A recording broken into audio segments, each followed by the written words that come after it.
Right breaking news అయితే చూస్తున్నాం. కేంద్ర మంత్రి బండి సంజయ్ గద్దర్ కి పద్మశ్రీ అవార్డులపై చేసిన వ్యాఖ్యలకు మంత్రి కోమటిరెడ్డి వెంకటరెడ్డి ఓ రేంజ్ లో ఫైర్ అయ్యారు. తెలంగాణ ఉద్యమంలో తన కాలికి గజ్జు కట్టి ఊరూరు తిరిగి ప్రత్యేక రాష్ట్ర ఆవశ్యకతను గద్దర్ ప్రజలకు చాటి చెప్పి వారిలో చైతన్యాన్ని నింపారని గుర్తు చేశారు. చనిపోయే వరకు ప్రజా సమస్యలపైనే పోరాటం చేసిన వ్యక్తి అని గుర్తు చేశారు. తెలంగాణ ఉద్యమంలో గద్దర్ పాల్గొన్న నాడు ఇదే బండి సంజయ్ ఎక్కడున్నాడని ధ్వజమెత్తారు. బాధ్యతాయుతమైన కేంద్ర మంత్రి పదవిలో ఉండి ఓ మహోన్నత వ్యక్తిపై అలాంటి వ్యాఖ్యలు చేయడం సరికాదని మంత్రి కోమటిరెడ్డి ఫైర్ అయ్యారు.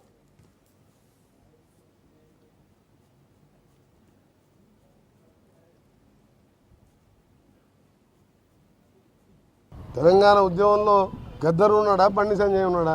బండి సంజయ్ అంటే ముందు గద్దరు తెలంగాణ కోసం 69 ఉద్యమం కానీ మన్నటి ఉద్యమంలో కానీ ఊరూరు తిరిగి పాట పాడుతూ తన పాట ద్వారా ఇవాళ దేశంలోనే అణగారిన ప్రజల కోసం పోరాడిన వ్యక్తి, తెలంగాణ ఉద్యమంలో పాటు చేసిన వ్యక్తి.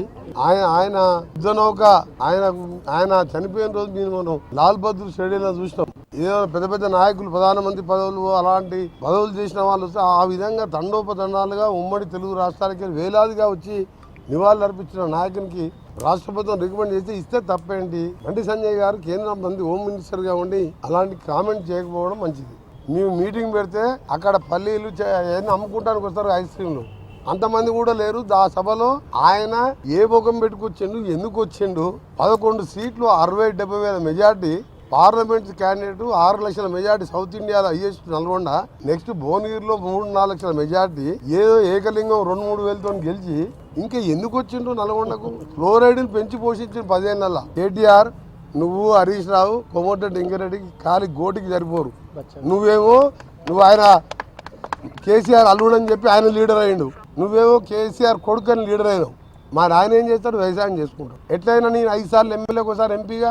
అందుకనే నీ కెపాసిటీ కోమటిరెడ్డి వెంకటరెడ్డి పేరు తీసుకునే నైతిక హక్కు లేదు. కోమటిరెడ్డి వెంకటరెడ్డి అంటే నీతి నిజాయితీకి మారు పేరు.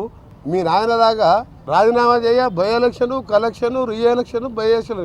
నేను ఒకటే చెప్తున్నా, కేటీఆర్ నువ్వు మీ బావ కలిసి మీరు ఆయనని ప్రతిపక్ష నాయకుడిగా వస్తావా రావా నెక్స్ట్ అసెంబ్లీ సెషన్కు, బడ్జెట్ సెషన్కి అడుగు. రాకుంటే నువ్వు హరీష్ రావు కొట్టుకుంటారు, కత్తులు పెట్టుకొని కొడుచుకుంటారు, నాకు కావాలని. ఆయన ఎట్లా వస్తట్లేడు. మా ముఖ్యమంత్రి గారు మొన్న బాగా చెప్పిండు, కొడంగల్ సర్పంచ్ 4 రోజులు ఊళ్ళలోకి రాకపోతే తర్వాత వస్తే రాళ్ళ తీసుకొని ఎడబడతారు సర్పంచ్ ఎమ్మడి. ప్రతిపక్ష నాయకుడు 13 నెలలు అసెంబ్లీకి రాకుండా ఏం చెప్పాలి? అవసరం ఆయనకు ఆ పోస్టు? నువ్వు మీ బావ తీసుకొని కొట్లాడు, అప్పుడు మీకు సమాధానం చెప్తావు. నువ్వు ఎమ్మెల్యేవు, నువ్వు డిప్యూటీ లీడర్ కాదు, నీ కార్యవర్గం లేదు. బీఆర్ఎస్ ఎల్పీ కార్యవర్గం లేని కేటీఆర్ జూనియరు వాళ్ళ ఆయన పేరు చెప్పి ఎమ్మెల్యే, ఆయనకు నేను సమాధానం చెప్పా.